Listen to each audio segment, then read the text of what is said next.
Hello, and welcome to the Fast Forward Amy Show, the show where we talk about how you can live your life and business with simple strategies.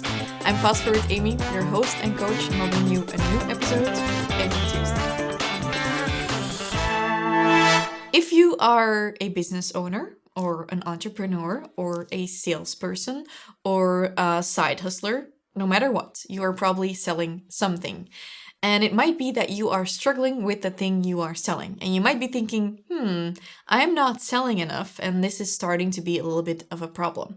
That is why I am creating this episode all about help, I am not selling. And this episode is structured a little differently than normal. I'm not going to be like, tip 1, tip 2, tip 3. I'm actually going to walk you through some of the questions that I have asked myself recently as I was in a launch, as I was selling, when I was trying to look at, am I doing something wrong? And so the gist of this is, this might be a bit of a messy episode. This might be an episode where you need to take notes because I'm gonna try and spark you with ideas. But full disclaimer, it also might be that you hate me after this episode, or during this episode, or after 5 minutes into this episode, because I will slap you in the face with stuff you're not doing or doing wrong. And what I mean by that is, don't sweat it, because I slap myself in the face with this content too. When I go through all of this, like 80% of the stuff here, I need to revisit and I need to do better too. And I have a $1 million business. So don't sweat it. You don't need to do everything on here perfectly. But this episode is for you if you're like, hey, I have something to sell, but it's not selling. So what am I doing wrong? So if you're open to that, if you're open to me holding up that mirror for you, that's what I'm going to be doing with you in this episode. And I'm going to do that by asking you questions. So I would suggest that afterwards you do go to the link of this episode. It's fastforwardamy.com/71, because we will list all of the questions I ask in this episode there, kind of like a checklist. So you can see if you are doing all of those things, and if you need a reminder like, oh yeah, that sparked my thoughts, you can go and read the article on the blog. As always, by the way, the article is always the number of the episode, and you can go to the website anytime, just click on podcast, and there you find all the articles of all the episodes, golden content. Thinking of it, I should make a book. And if you're like, well, okay, and I want even more content on sales and I want a full checklist for myself to make sure I'm doing the basics right, I would definitely go and recommend you go to our selling checklist, because I'm going to open it up here actually on my laptop. The selling checklist is something I made last year. fastforwardamy.com/selling checklist. It's available both in English as well as in Dutch, and it contains 10 strategies to boost your sales in no time, and it's really hands-on, so you can start immediately, and those tips will help you to create a consistent income stream. So go and grab those keys to selling online through fastforwardamy.com/selling checklist. I'll remind you at the end of this episode again, so you can grab that. But in the meantime, I'm going to start coaching. This is a coaching call. You and me, okay? Let's do it. We're going to start with your ideal client, and I can hit myself over the head with this sometimes, but if you come to me and you're like in a coaching call, you're like, Amy, I have this thing and I love it, but it's not selling. First, we're going to look at what you are actually selling and who you are selling it to. Before we look at the sales strategies and the tactics, we're just going to look at the core of what you are doing. So, who is your ideal client? That is my first question. If you're now like, well, but I already don't actually know. Well, honestly, even I get triggered by this question. I'm like, who is my ideal client? Oh, I should make another recap of my ideal client, actually. Disclaimer, before we recorded this episode, I actually on this piece of paper have 2 names of people I am recording this episode for. 2 names of people I hope who will reach out to me after listening to this episode. These are actual clients of mine, and I think they will love this episode. I'm creating this entire podcast episode with them in mind. All of my episodes, by the way, that I'm recording today, because I'm batching them.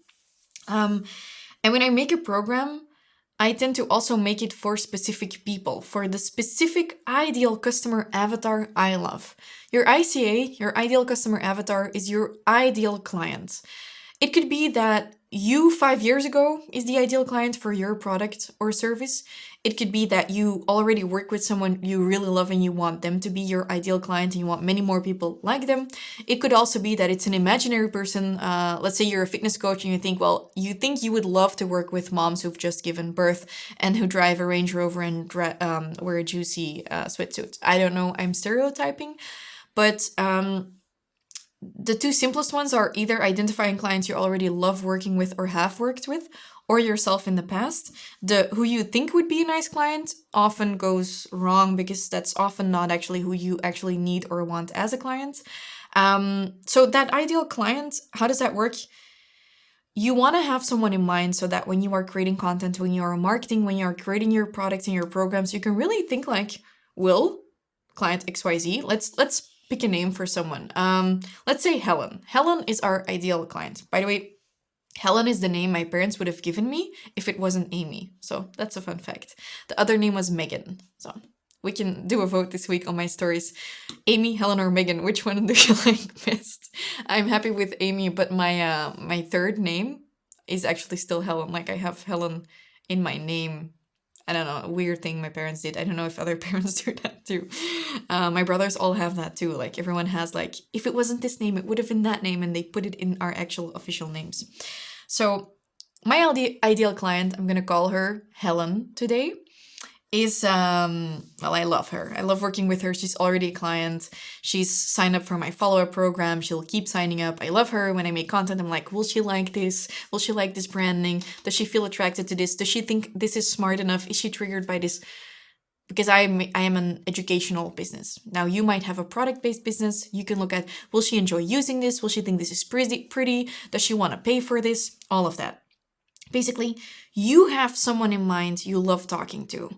And it might be that you say, well, she's a 35-year-old mom who's a lawyer and who has a 2-year-old and a 4-year-old. Could be that, but don't think that if you have an ideal customer avatar that you then necessarily have to only talk to people with kids. It's just the messaging, the power of your messaging. It's not that when you talk about, let's say in an Instagram post and you're like, do you also feel busy because you still have the kids to feed and all of that? Your marketing will be very on point. It's not like a non-mom will be like, oh, I'm ignored because I'm not a mom, so I don't recognize myself in this post. It will just make your marketing more targeted. So it could be that you market towards solopreneurs, but it's not because you're talking to solopreneurs who work for themselves full-time that someone who has a side hustle will be like, oh no, this is not for me. You know, you can just don't get too caught up in the whole ideal customer avatar thing, because I have a different solution for you. So yes, it is important to know who you are talking to. It is important to know, for me, for example, in which phase of their business are my clients. That is important, but I don't need to necessarily know what color hair she has.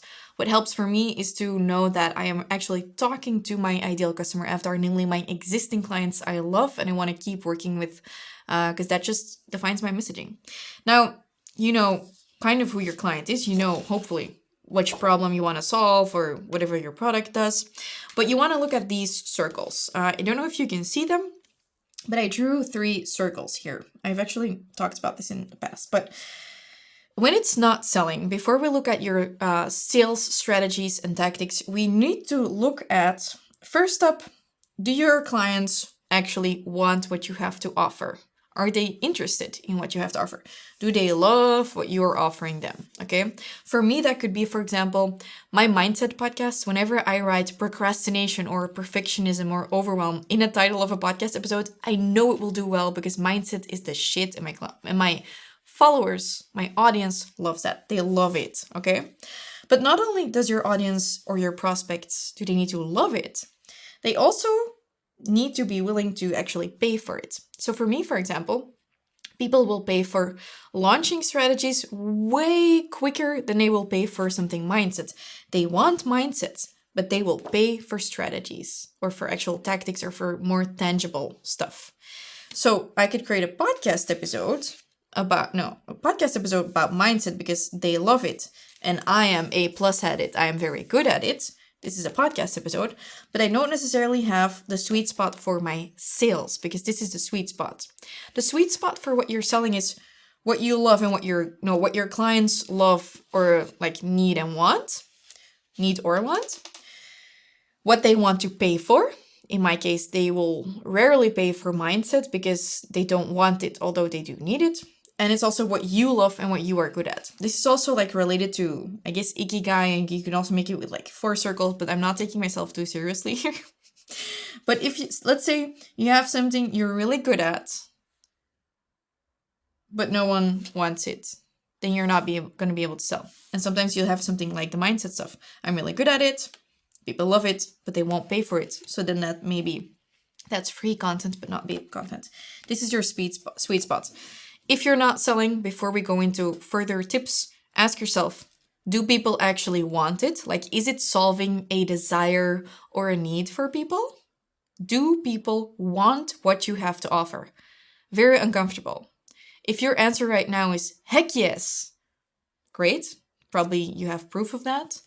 I'm not asking, do you want it? Does your potential client want it? I hope the answer is yes. If you're like, I don't know, what you have to do is you have to go into a conversation with people. You have to ask people if they're interested or not. You have to ask people what they're looking for. You need to offer a solution for people's desires or needs, okay? You need to people have either, for example, interior design. People don't really need a couch. They want a very pretty couch that's white and totally Instagrammable. But when people are in pain, they really do need a band-aid. So that's why we're looking at wants and needs here. So do they want it concerning your offer? Second, do they want to pay for it? Very important. Maybe people just don't want to pay for it. It's very rare, by the way, because I could sell mindset stuff if I really wanted it to. I just can sell other stuff more easily. Are you really, really good at it? And do you really love it? Because obviously that's where we find the sweet spot if you also get energy from doing that. So those are 3 questions you want to ask yourself before we get started with other stuff, okay? Hopefully this has helped. So do they want it? Do they want to pay for it? And do you love it? And are you really good at it? Okay? Because if you're good at something, then you like sell. And if you love it, you like sell too. If you love it, you'll become good at it and then you'll find a way to make money. Okay. Now, next up is, let's say you can answer yes to all of those and you are in the sweet spot in the middle of all of the circles. Do they actually believe in you? Do they believe in your authority, in the value you can provide them with,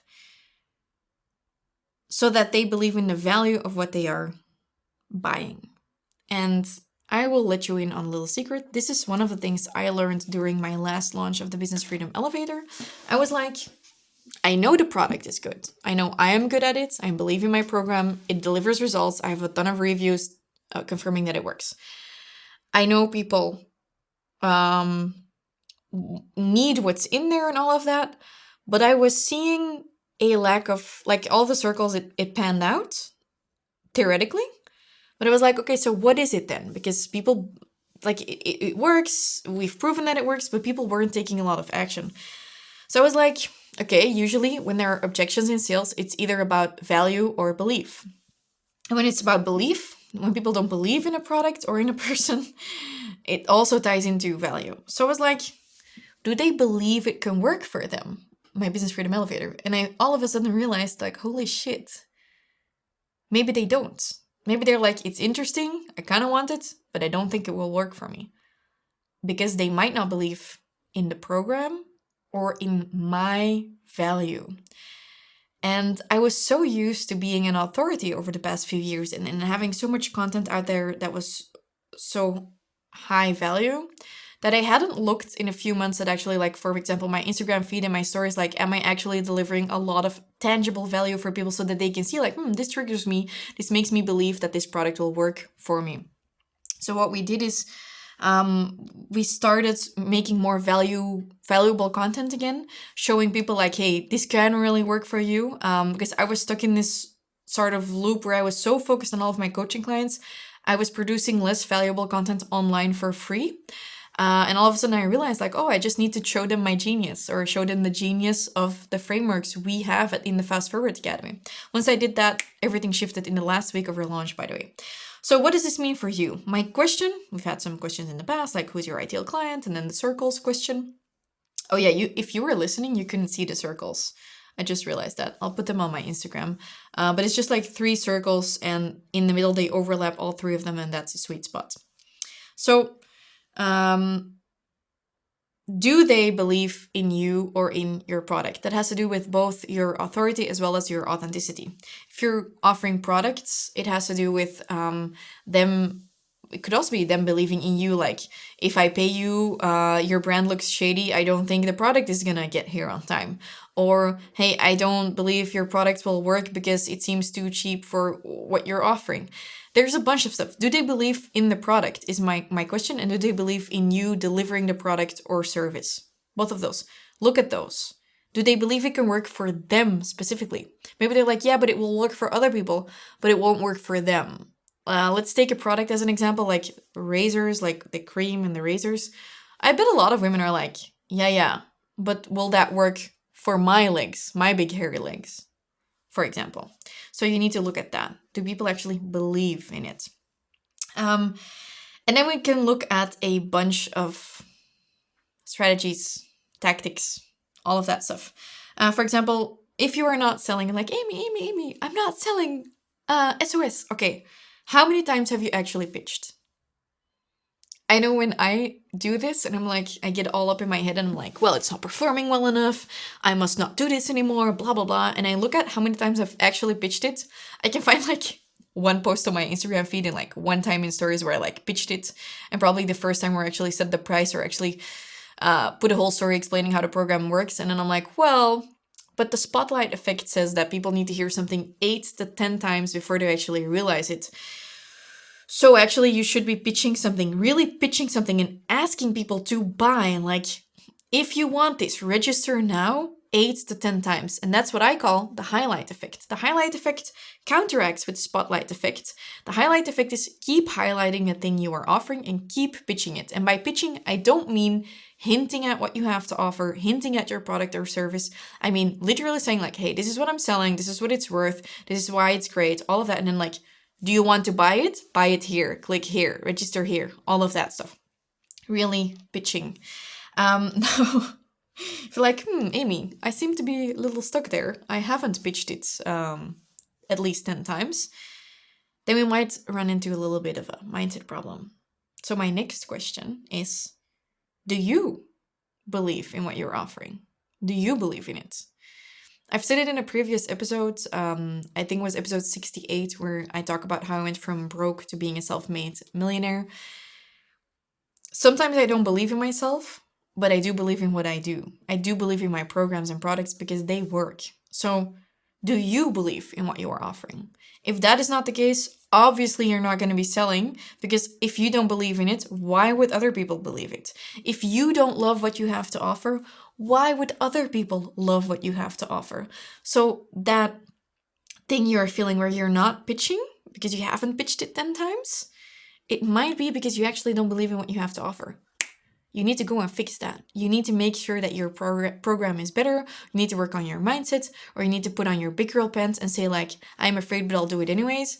But truly ask yourself, do I believe in what I am offering? Do I believe this will help people? Do I believe this will add to people's lives? Focus on that. Write out a list of 10 reasons why people need what you have to offer. Then take that confidence and go and pitch, okay? Because, spoiler, the reason you're not selling is usually because you're not selling. In my case lately, with the launch, it was truly something with the value, but it's not like we hadn't sold. We had already sold, I think, 200 spots. So it was just like I felt something was missing, a tweak, but the core was okay, and we were pitching, and it was we were getting sales. So my question was, do you believe in it? Next question, is the transformation clear? This is especially important when you are offering a service. What are you actually fixing? What are you solving? Where are you taking people? For me, if I'm just like, hey, buy my program, buy, no one will buy the program. No one will invest thousands of euros into a program of mine. They will not get that uncomfortable, because if the transformation isn't clear, no one cares. You need to make clear what the transformation is for people. You need to make clear, like, hey, right now you're broke and I'm going to make you a millionaire. Hey, right now you are sad, a sad mom, and I'm going to make you a happy mom who can play with her kids. Right now you are feeling sluggish. I will make sure that you wake up every day at 6 in the morning feeling energized and like you can take on the day and do twice as much in a day. Like, what is a transformation of what you are offering?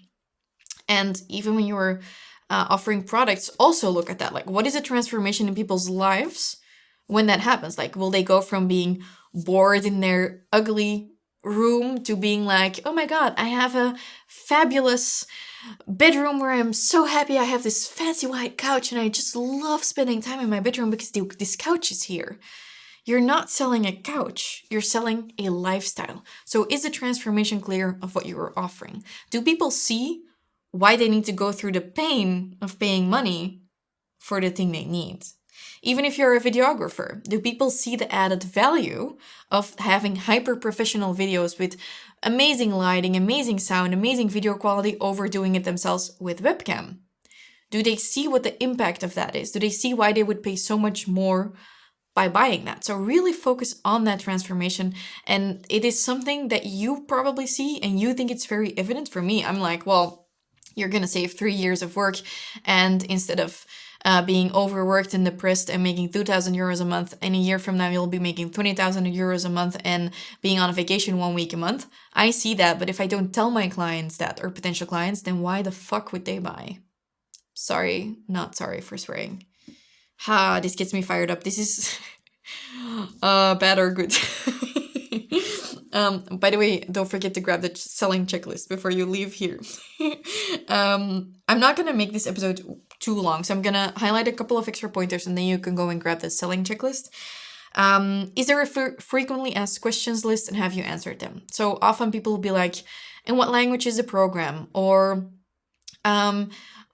what if I miss a replay in my case? Or how long do I get access? And with a product, it could be like, let's say you sell glasses. Are they dishwasher proof? Or can I leave this around the area with my kids? I don't know, whatever you're selling, there are a lot of frequently asked questions. Make sure you just answer them and have position them on social media, have lists where you are answering all of them, because those are questions people have. When they see that they've been answered, it's easier for them to buy it. More on that topic is objections. And objections are like, oh, I'm interested, but I don't have the money right now. I'm interested, but I don't think it will work for me. I'm interested, but I don't have the time to follow another course because I'm still following a course. These are all objections. Now, I used to think objections were people saying no and that I shouldn't press them. What I learned over the years is that objections are buying signals. For me, the fun in sales starts when people start handling, or when people start giving objections. I'm like, oh, objections. Finally, now I can sell to you. Now, I don't do hard sales. I love launching. I love selling because I believe so much in my program and I know that it will help people. Right now, I'm especially referring to my Business Freedom Elevator and the follow-up program, the Boss Up Mentorship. I love my programs and I know they will help people so much to become the actual, like the solopreneur they want to be, the entrepreneur they want to be, the boss of their own life and business. So when they offer objections like, oh, but I'm still following another course, or I don't have the money for this, I can go into a conversation with them. Now, in 80% of the cases, the objection people say, like, I don't have money, is actually not the objection. The objection is always rooted in belief or value. Either people don't believe it will work for them, or they don't believe it works. And if they don't believe it works, it has to do with that they don't believe you can make it work for them, or that just in general, the value isn't there, that it's just not valuable enough. So what could help when people say something like, I don't have the money for it right now, you could also ask them, for example, and what else is holding you back from investing in this right now? Just an example. Often people will tell you another reason for not buying, and then they will come to the point where like, well, I'm not really sure if it will work for me. So what you can do with those objections, I teach this in the Business Freedom Elevator in the sales module, by the way. There's a waitlist on the website if you want to check it out. We're currently not open for enrollment. Um, Objections, the best way to handle objections is to prevent them from happening. So I will talk about objections before people will actually tell me about them. So in an Instagram post, I will talk about why when you don't have money it's the perfect time to invest in a business coaching program, because if you don't have money then that means that you need a way to get more money, for example. Or like how when you feel like you don't have time to follow this coaching program, that is exactly why you are stuck in this business and why you need to create more time, and why our program is a solution for that. So identify which objections there are and make sure you already have replies on them. I know that's fairly difficult and it might be a bit out there, but no worries. If you're one of my coaching clients, go and check out the sales module in the Business Freedom Elevator, okay? Have a look at that. Have a look at what your own objections are when you buy something. And so my question for you in this training is, have you answered objections? Have you talked about objections? If you handle objections well, you can triple your sales. So there we are. Objections are simply buying signals. They're not actually no's, okay? That doesn't mean that you have to hold a gun to people's head and force them to buy. That's never the solution, but just open the conversation, okay?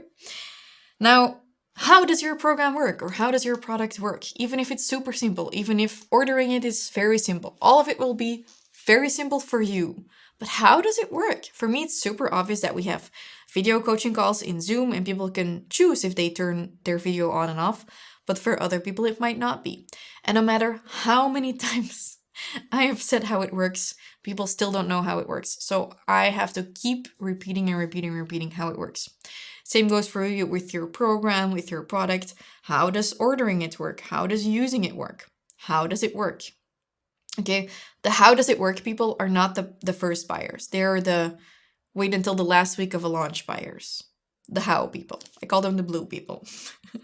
That's probably not correct that I say it like that, but that's how it works in my brain. So go into those objections and that how when you feel like there's a lull in your sales, because that's when you can turn a lot of the doubters into buyers.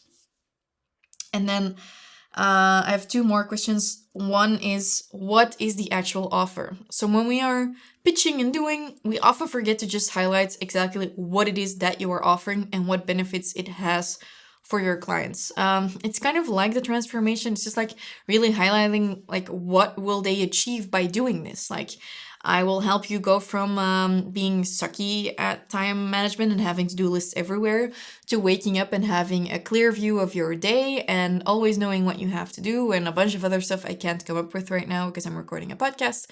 Like really highlight what are the benefits of following this program. You'll waste less time in your business. You'll have more time to spend with your husband. You'll know exactly how to do this and this instead of feeling overwhelmed. Stuff like that. The actual benefits, but also like tying into that, like, again, how does the program work? Like, what are the benefits of your offer? What is the offer? What exactly are you offering? If I don't pay attention, I will forget to say it's a 6-month business coaching program. That's actually what I'm saying here. I once launched an entire mastermind for 75% of the time until I realized it. And I was like, Business Freedom Mastermind, Business Freedom Mastermind, and I forgot to tell people that it was business coaching. So what is it? Tell people what it is. You will be amazed at how much you keep forgetting to say that because it's so obvious to you, but not obvious to your clients. And last but not least, why would people buy from you? Because they might believe you know what you're saying. They might believe it would work for them, but there might be 4 other choices. So why would they buy from you? That's my next question. And that's a little bit intimidating, but for me, for example, I know that people buy from me because they know that everything I do is very action-oriented and no bullshit. They like my authenticity, my swearing, and my sex jokes. And they know that the course is not just about marketing or just about business, but about the combination of mindset, marketing, and business. That is why they would buy from me and not from someone else. Make sure that you know this, because if you don't know why people buy from you, then why would other people know it? Okay, it's like if you don't love what you're offering, why would other people love what you're offering? Make sure you know this, ask people. I always ask my clients, or I used to ask my clients in intake conversations, like, why are you interested in working with me? It's a great question to ask because it puts them into a yes mindset and it gives you valuable information. For me, it was 50-50 split back when I used to do this. This is like 2 years ago. People would always say like, yeah, you're so no bullshit and straightforward, and like you don't wear like that much makeup and stuff. Oops, I am wearing a lot of makeup now. They'd be like, yeah, you're just very no bullshit and hands-on and action-oriented. And on the other side, I would also hear often like, yeah, I was looking for a program like this for such a long time, but I only came across the very American type of programs, and I love that yours is so like more Belgian, European minded. And then there's some other things that came up, but along the years, I've created this list, and now I know why people buy from me. And it keeps working. And I know that when I feel lost, I can look at that again and be like, okay, am I being authentic? Am I being action oriented in my content? And that's what I realized a few weeks ago with our launch is, oh, maybe there is some value missing, because in that list, I don't even have value because it's such a given for me. But because I was focused on so many things, I had forgotten about that educational, action-oriented piece. So I went back to that, delivered a few pieces of really great action-oriented content that wasn't polished, that wasn't perfect, because that's not why people buy from me. People buy from me because they can learn from me and they can implement it immediately. So why would people buy from you is a very important question, even when you're a bigger company, because I can hear the naysayers saying now like, oh, but I have people working for me. Okay, I still assume that your company has values, that your brand has values, that you value customer service over other things. You might not have the lowest prices, but you have amazing customer service policies, for example. Or your packages are really nice, or whatever you do, it's really personal and you're not just a number. Like your unique selling propositions, all of that, have a look at it, because if you don't know why people would buy from you, why would other people know it? All in all, I said it earlier, but know that this is really tweaking it. But it all starts with the pitching. It all starts with selling, because the reason you aren't selling is usually because you aren't selling. Or people don't believe in your value for them. So I'm going to say that out loud again. I'm going to read it for you actually. The reason you aren't selling is either because you're not selling, or people don't believe in your value for them. The important keywords here are selling. You need to be selling in order to sell. Believe. Your value for them. So those are different things you need to look at. Are you selling enough? Yes or no? Do people believe in your value, presenting it, or that it can work for them? Those are questions you need to answer for yourself. Those are the big questions, and then you can start tweaking. But I guess 80% of your problems can be fixed by just pitching more. And if you feel uncomfortable pitching or you don't know where to start, just talk about what you have to offer enthusiastically and then ask people if they want to buy. That's the golden rule. Just talk about it enthusiastically, like you love it, and I hope you do love what you are offering. And then ask people, do you want to buy it? Buy it now. And don't be afraid of being pushy. A lot of people are afraid of being pushy and being like, click the link, click here, send me a DM. But look at it as you owe it to those people, if they're interested, to offer them the option to buy. But if you never say, do you want to buy it, buy now, they will never get the option to buy, and they won't come crawling to you like, hey, is there please a button somewhere? They won't do that, right? So you have to give them the option. If you don't give them the option, you're just being mean. So you need to give people the gift of what you have to offer. You need to give people the option to buy it from you, and that means you kind of need to put it in their face. And I'm thinking about Instagram stories, posts, emails. People who won't want to buy will just ignore it. Then they are not the people who are going to buy. Maybe they'll unfollow you. Then they were not the buyers anyways. But do you want followers and vanity metrics, or do you want happy clients? I will always go for happy clients, okay? Anyways, if you want more on this and you want to reread all of these questions, go to fastforwardamy.com/71, because that is episode 71. And you can read about all the other episodes there too. And if you want more of a selling checklist to really know, like, okay, let's get the basics straight first. By the way, when I look at that selling checklist, I always have to adjust my stuff too. When I look at these questions, I have to adjust too. This is stuff you need to keep tweaking. You should re-listen to this episode like every 3 months or whenever you are selling a new thing or reselling something.